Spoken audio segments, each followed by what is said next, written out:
కాలంలో లాస్ట్ ప్రవక్త అయిన క్రీస్తు పూర్వం కిందట ఆది కాలం మొదలుకొని మాలాకి గ్రంథం వరకు లాస్ట్ గ్రంథకర్త మాలాకితో దేవుడు ఏమని చెప్తున్నాడు? మీ పితరుల నాటు నుండి మీ తల్లిదండ్రులు మీ తాతల ముత్తాతల నుంచి నా కట్టలు గైకోకుండా మాలాకి వాటిని తోసివేసి మీరు నా తట్టు తిరిగితే నేను మీ తట్టు తిరుగుతాను, నువ్వు నా మాట వింటే నేను నీ మాట వింటాను. దేవుడు సెలవీయగా దేవా మేము ఏ విషయంలో మా పితరులు తిరిగారు మేము తిరిగామయ్యా. మానవుడు దేవుని యొద్ద దొంగతనం చేస్తూనే ఉన్నాడు. అయితే మీరు నా యొద్ద దొంగిలి మీరు దొంగలై ఉన్నారు, నా యొద్ద దొంగతనం చేస్తూనే ఉన్నారు. దేని విషయములో మేము నీ యొద్ద ఏ విషయంలో దొంగతనం చేసామయ్యా? మేము నీ యొద్ద దొంగిలితిమని. మేము ఎందుకు దొంగతనం చేసాం? నీ యొద్ద ఎలా దొంగలేము? మీరందరూ పదో భాగమును ప్రతిష్ఠార్పణ ఇయ్యక దొంగలిత్రి. ఈ జనులందరూ నా యొద్ద దొంగతనం చేస్తూనే ఉన్నారు గనక వీళ్ళు శాపగ్రస్తులు. హల్లెలూయా, గట్టి చెప్పండి హల్లెలూయా. ఒక పదో ప్రతిష్ఠ అర్పణ అంటే ఒక దశో భాగం. మనం చెప్పే మాటలు కాదు ఇది. క్రీస్తు పూర్వం కిందట మాలాకి గ్రంథం పాత నిబంధనకు లాస్ట్ ప్రవక్త చెప్పిన మాట అది. మీ పితరులు నా ఆజ్ఞను గైకోలేదు, ఇదిగో నా మందిరానికి వస్తే నీకు దీవెన ఇయ్యాలని ఆశిస్తావు, ఇదిగో నా మందిరానికి వచ్చి నువ్వు ఆశీర్వాదం ఇయ్యాలని ఆశిస్తావు, నీకు ఆరోగ్యం ఇయ్యాలని ఆశిస్తావు, నా పరలోక రాజ్యం కావాలని నువ్వు ఆశిస్తావు, అన్నిట్లు నువ్వు ఆశిస్తావా? నా కట్టలు గైకొనవా? లేదంటే నా కట్టలు గైకొని జీవించవా? నా ఆజ్ఞలు అమర్చబడి నాటబడవా? నా వాక్యానికి లోబడవా? నా మాటకు లోబడరా? మీరు అలా చేసినందుకే మీరు శాపగ్రస్తులై ఉన్నారు, మీరు శాపాన్ని అనుభవిస్తూ ఉన్నారు. పదో ప్రతిష్ఠ అర్పణ ఇవ్వనందుకే మీరు దొంగలై ఉన్నారు, ఇలాగ శాపాన్ని అనుభవిస్తూ ఉన్నారు. అప్పుడు దేవుడి కింద ఏమంటాడమ్మా? ఏమంటాడు దేవుడి కింద?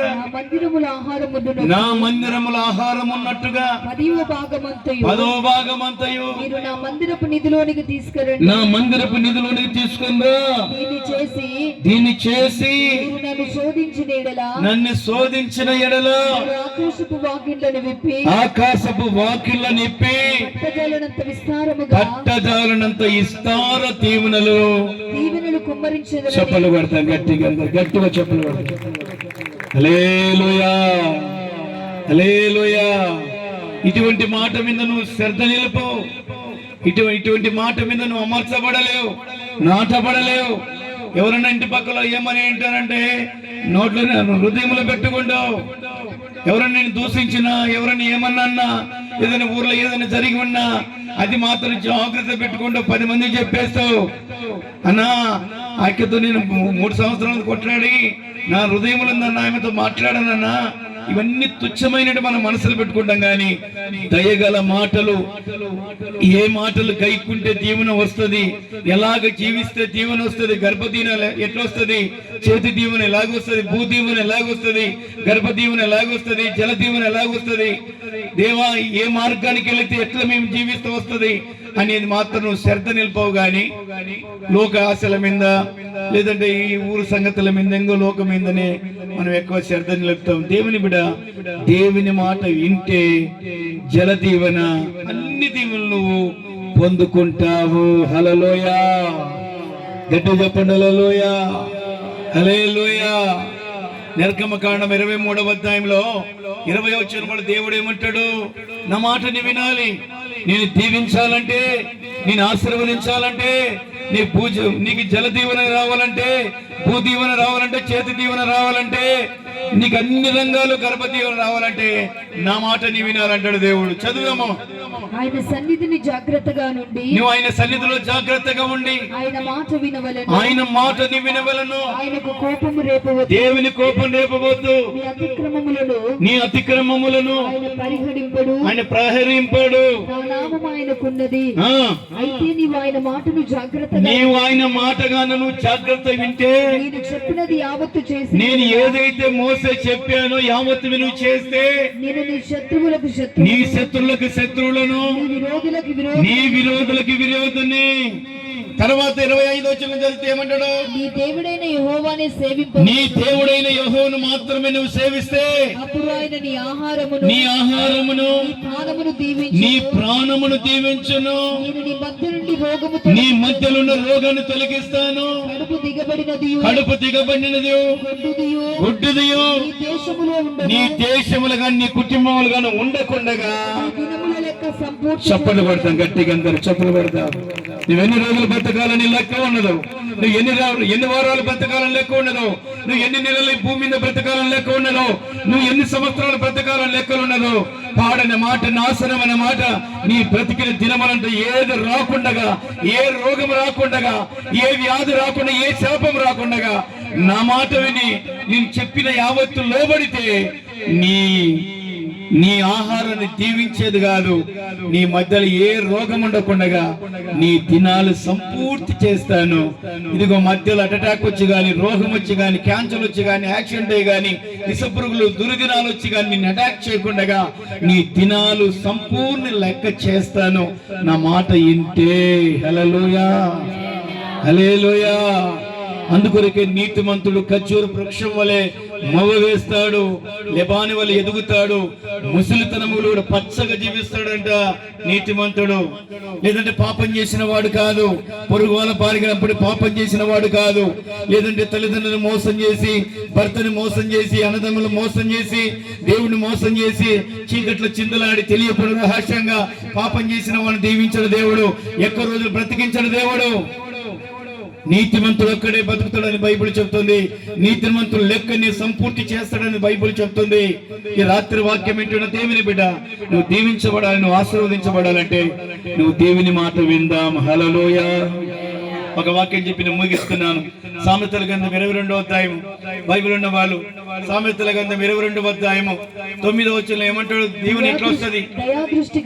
దయాదృష్టి గలవాడు ఎవరికైనా ఎదవరాళ్ళకో, దిక్కులేని వాళ్ళకో, పేదవాళ్ళకో, దళితులకు ఎవరైనా సరే నీ చేసిన కష్టాజీవితం, డబ్బు గాని, ఆహారం గాని, వస్త్రాలు గాని ఎవరికైనా నువ్వు సాయం చేస్తే,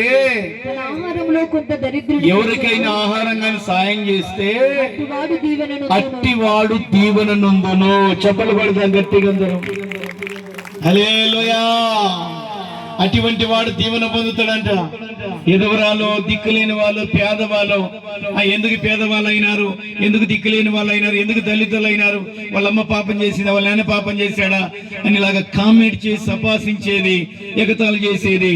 ఒక పేరు పక్షాది లేని వంశం పుట్టిన వాళ్ళే గాని, ఒక మదిగారస్తులు గాని, దేవుని వాక్యానికి లోబడే వాళ్ళు గాని, దేవుని సన్నిధిలో నమ్మకంగా జీవించే వాళ్ళు గాని పొరపాటున మాట్లాడాలని బైబిల్ చెప్తుంది.